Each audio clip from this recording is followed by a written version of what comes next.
Sangat setuju. Tindakan cepat dan terukur wajib diambil dalam penanganan pandemi COVID-19. Yang terakhir, 24 kasus baru ditemukan di Sekolah Dasar Negeri Sukadamai, Bogor.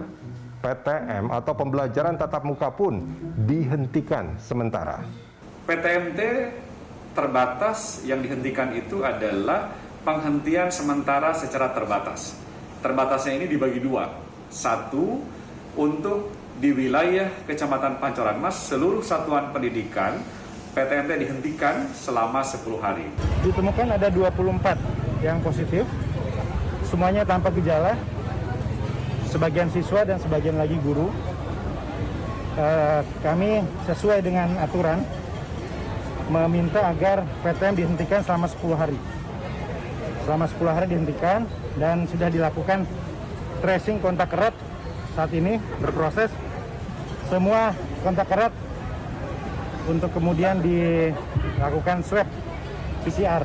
Ya, jadi langkah cepatnya adalah tracing, kemudian penghentian PTM selama 10 hari. Kota Depok lebih dulu melakukannya saat memergoki kasus baru menyusul penerapan pembelajaran tatap muka di Kecamatan Pancoran Mas. PTM dari level PAUD hingga SMA dihentikan.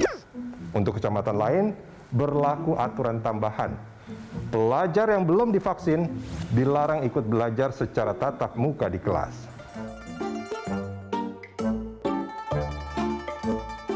Cuma ya gitu, ada orang tua murid di Depok mempertanyakan policy Pemkot Depok tadi.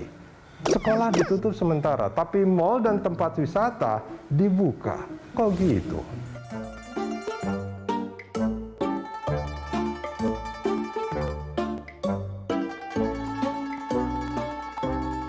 Di awal November, status PPKM Depok di level 2. Sementara Kota Bogor sudah level 1. Artinya, pelonggarannya lebih luas dan banyak. Untuk PPKM level 2, supermarket hingga pasar tradisional sudah boleh buka hingga jam 9 malam.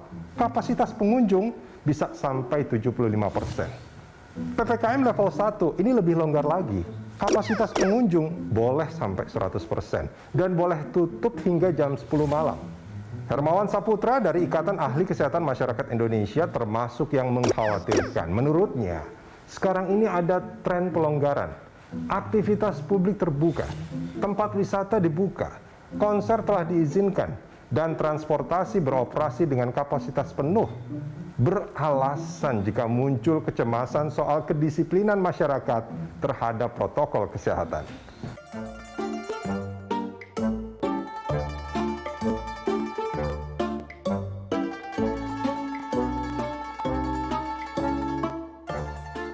Pendapat ahli layak didengar, sebab wabah COVID-19 kenyataannya belum minggat dari planet kita. Sekedar perbandingan dan mungkin contoh. Austria di Eropa sana yang sempat dengan yakin menyatakan virus itu telah menjadi masa lalu, nyata sekarang lockdown. Rusia dan Jerman belakangan mengalami lonjakan kasus antara 33.000 sampai 54 ribuan.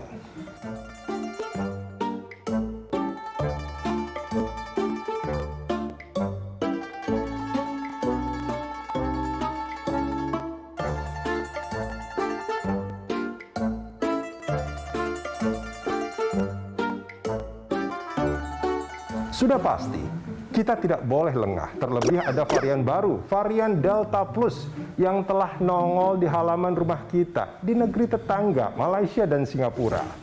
Dampak-dampak pandemi seperti itu yang tidak pernah diperkirakan sebelumnya.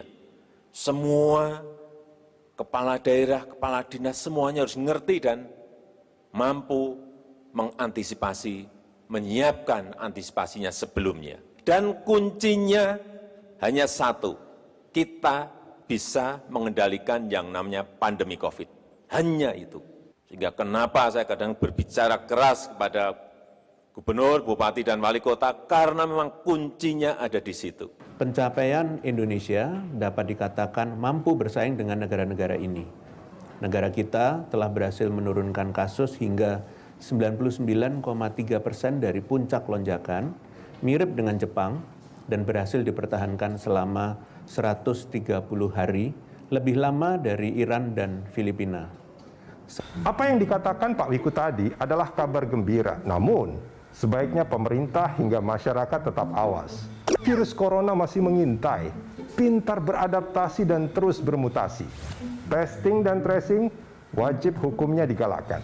Meskipun Ketua Perubahan Perilaku Satgas Penanganan COVID-19 mengklaim testing kita tetap tinggi dan jauh melampaui target WHO.